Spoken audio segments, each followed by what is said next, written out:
You know, some jewels are famous for their beauty, others for their size. But one diamond is famous for something else entirely. A history of bloodshed, betrayal, and a curse that's said to bring ruin to any man who owns it. Today, we're diving into the incredible and infamous story of the Koh-i-Noor Diamond. So what is the big deal with this one stone? I mean, why has it caused so much conflict for centuries? And why, even right now, are multiple countries in a massive diplomatic tug-of-war all demanding that the British royal family give it back? And when I say multiple countries, I mean it. At the center of this whole thing, you've got four major players. There's India, where the diamond was first found. You've got Pakistan, because the diamond was taken from Lahore, which is now its territory. And then you have Iran and Afghanistan, who both held the diamond during its very, very violent journey. It's a complicated situation. To really get why this one diamond has such a hold on people, we have to look at these two powerful forces that have been tangled up with it from the very beginning. A legendary curse, and of course, the raw politics of power. Okay, so the legend itself is pretty wild. The story goes that any man who owns the Koh-i-Noor will own the world, sure, but he'll also get all of its problems and misfortunes. They say only a woman, or God, can wear it safely. Now, it's really important to know that this belief, as powerful as it is, comes from old stories and historical accounts, not from any original religious text. So let's go back, way back to around 1306 in the Golconda region of India, which at the time was pretty much the only place on Earth you could find diamonds. The first people we know of who owned it were the Kakatiya dynasty, but they didn't wear it.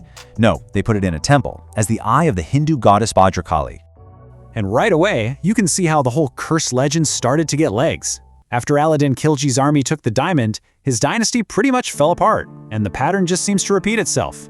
It gets to the Mughal emperor Babur, who dies just a few years later. His son Humayun loses his entire empire and has to run for his life.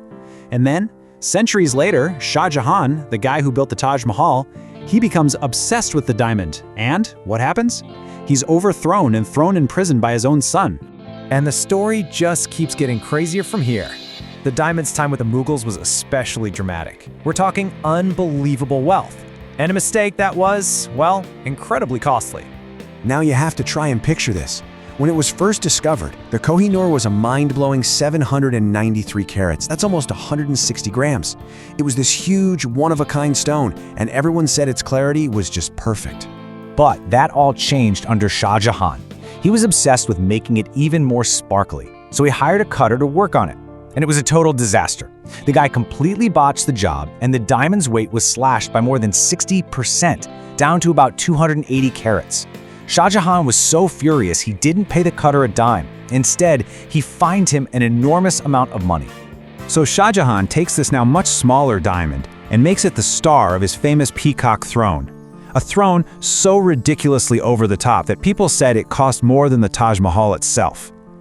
What's really interesting, though, is that his son, Aurangzeb, who took power from him, supposedly refused to ever sit on that throne. Maybe he was taking that curse seriously. You'd think that's enough drama for one stone, right? Well, not even close. The diamond's next chapter would see it leave India, get its famous name, and eventually land in the hands of the British Empire. So, in 1739, the Persian ruler Nader Shah invades Delhi. He loots the whole city, but can't find the famous diamond anywhere. Turns out, the Mughal emperor had hidden it in his turban. Well, someone tipped Nader Shah off, so he cleverly suggested they trade turbans as a sign of friendship. When the emperor's turban was unwrapped and the gem tumbled out, Nader Shah supposedly yelled out, "Kohinoor."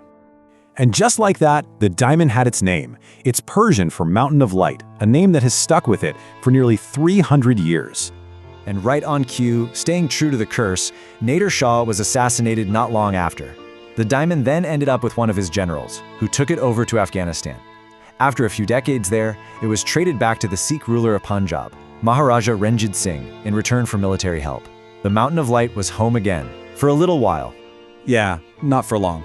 After the very powerful Ranjit Singh died, his empire just crumbled into chaos. The British saw their chance, they moved in, annexed Punjab, and in 1849, they made the new heir, a 7-year-old kid named Dalip Singh, sign the Treaty of Lahore. And a really important part of that treaty, he had to gift the Kohinoor to the Queen of England. When the diamond finally got to London, Queen Victoria was apparently not impressed. She didn't like the cut, So her husband, Prince Albert, organized yet another recutting to make it sparkle more. This shrunk the diamond again, down to the 105.6 carats it is today. I mean, just a tiny fraction of what it once was. And it really seemed like the curse had hitched a ride across the ocean. The sheep journey was a nightmare, hit with disease and massive storms.